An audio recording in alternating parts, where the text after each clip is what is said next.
तो दोस्तों, कर बुरा हो भला कि पहले दो भागों में आपने पढ़ा कि बांकीलाल की वजह से मंत्री धर्म सिंह महामंत्री बन जाता है और बांकीलाल का भी विशालगढ़ में राजनीति के रूप में मौज मस्ती के दिन चढ़ता है।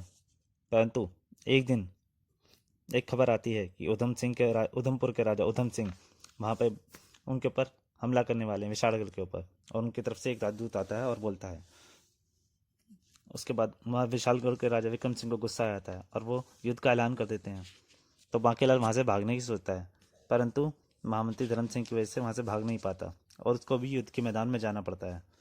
तो वो उसकी समझ में नहीं आता, वो प्लानिंग करता है। क्या करता है, लास्ट में जाकर वो चुपचाप सबके खाने में जमाल गोटा मिला देता है और वो सोचता है कि बाद में जाकर उधमपुर के राजा से मिल जाएगा और वहाँ पे ऐश करेगा।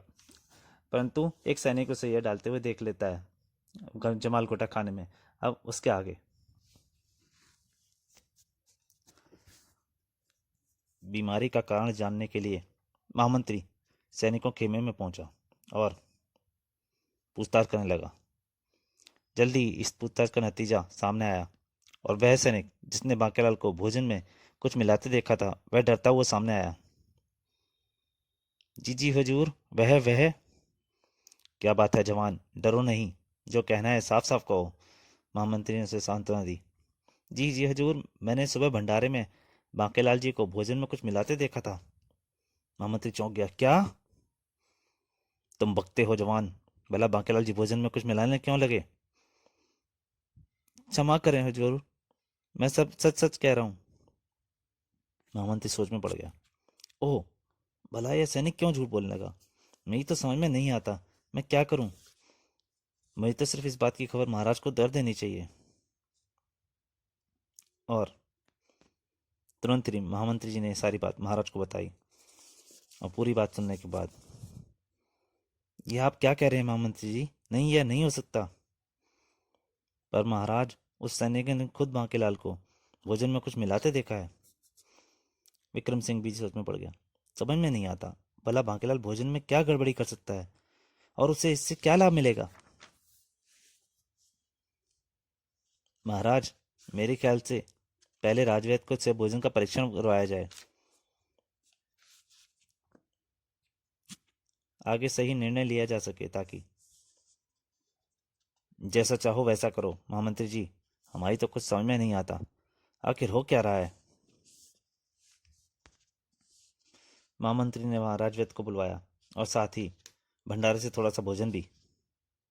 वैद्य जी, आप इस भोजन का परीक्षण करके बताएं कि इसमें क्या कुछ मिला हुआ तो नहीं है। अभी लीजिए हुजूर।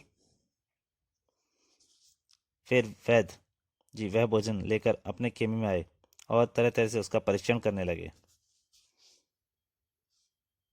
और राजद ने जल्दी भोजन में मिले जमाल गोटे का रहस्य जान लिया। ओह, भोजन में तो जमाल गोटा मिलाया गया है। मुझे तुरंत ही इस बात की सूचना महाराज को देनी चाहिए।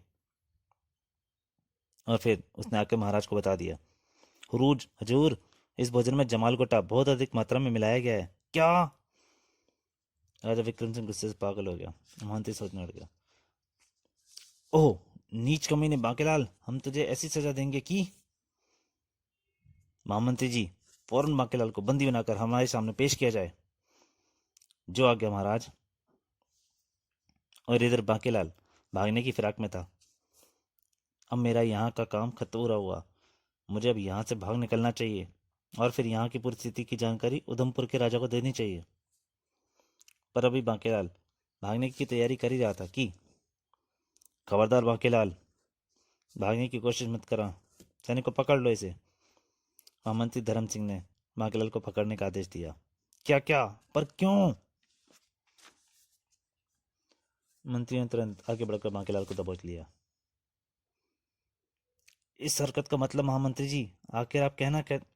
बांकेलाल, तुम्हारी पोर खुल चुकी है। तुमने न केवल हमारे महाराज से नमकरामी की बल्कि पूरे राज्य के साथ गद्दारी भी की है। बांकेलाल ने चौंकने का अभिनय किया। आखिर आप कहना क्या चाहते हैं? यही नमक हराम कि तूने भोजन में जमाल गोटा मिलाकर हमारी सेना को लगभग नकारा कर दिया है। एक प्रकार से तूने हमें जीते जी मार डाला है, दुष्ट। अपनी पोल खुलती देखकर बांकेलाल बुरी तरह घबरा गया, किंतु किसी तरह अपने होशोहवास पर काबू करके बोला। ये आप किस पर इल्ज़ाम लगा रहे हैं महामंत्री जी? आप नहीं जानते हम विशालगढ़ राज्य के राजनीति हैं। मैं आपको ही जातियों की शिकायत महाराज से करूंगा। धोखेबाज। याद रख, तुझे भोजन में जमाल गोटा मिलाते हुए जिस सैनिक ने देखा है, खुद उसने तेरी शिकायत महाराज से की है, और महाराज के हुक्म से ही मैं तुझे गिरफ्तार करने आया हूँ। बांकेलाल मन ही मन सोचने लगा, बेटा बांकेलाल, अब तेरा खेल खत्म। अब तेरी पोल खुल चुकी है। अब महाराज तुझे सिर्फ एक ही सजा देंगे, मौत मौत मौत, सिर्फ मौत। बांके- मुझे माफ कर दीजिए हजूर। खामोश नमक हराम, सैनिकों ले चलो इसे बांधकर महाराज के सामने। महामंत्री ने बांकेलाल के महाराज के सामने पेश किया। बोल दुष्ट, क्योंकि तूने ऐसी नीच हरकत, बता। बोल दुष्ट बोल। वो माफी रहम महाराज। खामोश नीच, तूने हमारे साथ ही नहीं बल्कि अपने देश, अपने साथियों के साथ गद्दारी की है। हम तुझे कभी माफ नहीं कर सकते। बांकेलाल फिर बोला, महाराज मुझे। चुप हो जा मक्कार।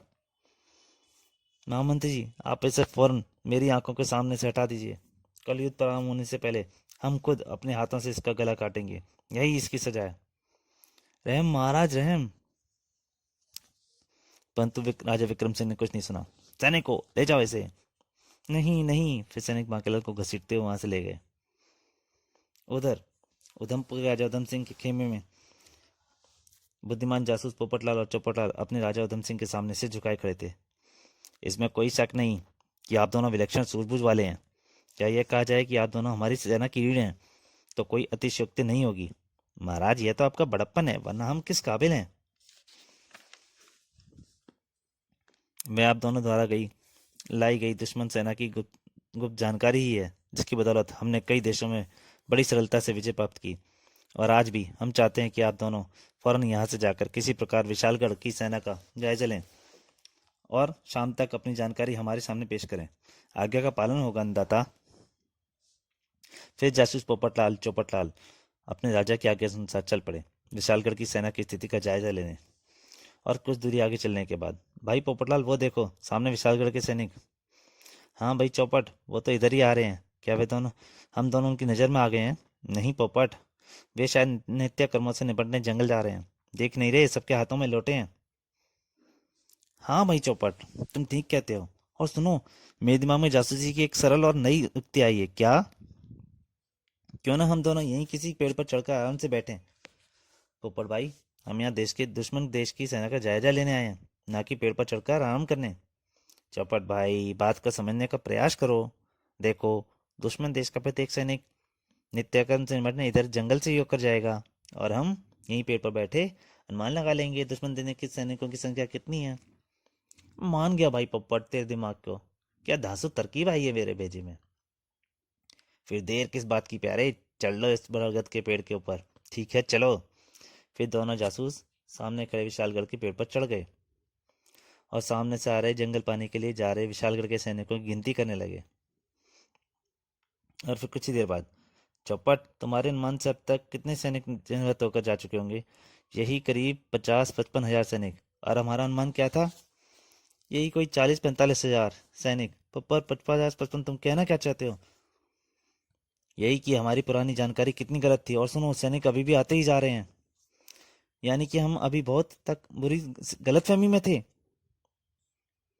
दोस्तों, यह वही समय था जब विशालगढ़ के सैनिकों को दस्त की भयंकर बीमारी लगी हुई थी, और वे बार बार लौटा हाथ में लिए जंगल की ओर दौड़ रहे थे। और पेड़ पर चढ़े पोपट चौपट उन्हें नया सैनिक समझकर दुश्मन देश की संख्या की गिनती लगातार बढ़ाते जा रहे थे और गलतफहमी में पड़ गए थे।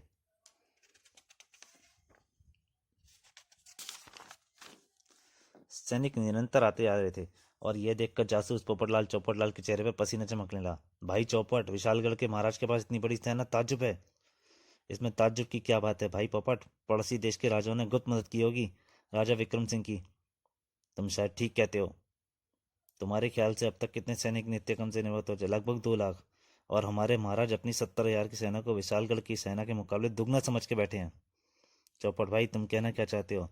यही कि हमारे महाराज को इस गलतफहमी में बहुत बड़ी पराजय का समूह देखना पड़ेगा।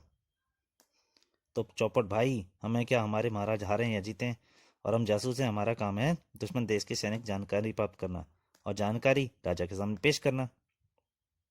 तुम शायद ठीक कहते हो भाई पोपट। आओ हम एक रमक हम फौरन महाराज को दे दें। चल भाई चौपट। फिर थोड़ी ही देर बाद चौपट चौपट अपने उधम सिंह के सामने थे, महाराज उधम सिंह के सामने। महाराज, अंदाता गुस्ताखी माफ। अंदाता, विशालगढ़ की सेना आपकी सेना के मुकाबले तिगनी चौगनी है, तुम क्या कह रहे हो चौपट? अंदाता, चौपट ठीक कह रहा है। हम लोगों ने अपनी आंखों से विशालगढ़ की विशाल सेना देखी है। क्या? जी हाँ अंदाता। अब आप ही उस देश की सेना की संख्या का अंदाजा लगाएं जिस देश के अनेक एक बार में हजारों की संख्या में नित्यक्रम से निपटने के लिए जंगल आते हैं और दूसरी ओर वापस आते हैं। दूसरी तरफ टोली आती है और यही क्रम सुबह से लेकर दोपहर तक चलता है, पर सैनिक फिर भी आते आते रहते हैं। ओह, पर हमारी जानकारी में तो विशालगढ़ की सेना इतनी बड़ी नहीं थी। तो दोस्तों, ये यहीं तक। बाकी इसके आगे के भाग के लिए, अंतिम भाग के लिए आपको थोड़ी सी प्रतीक्षा करनी पड़ेगी। तब तक के लिए नमस्कार।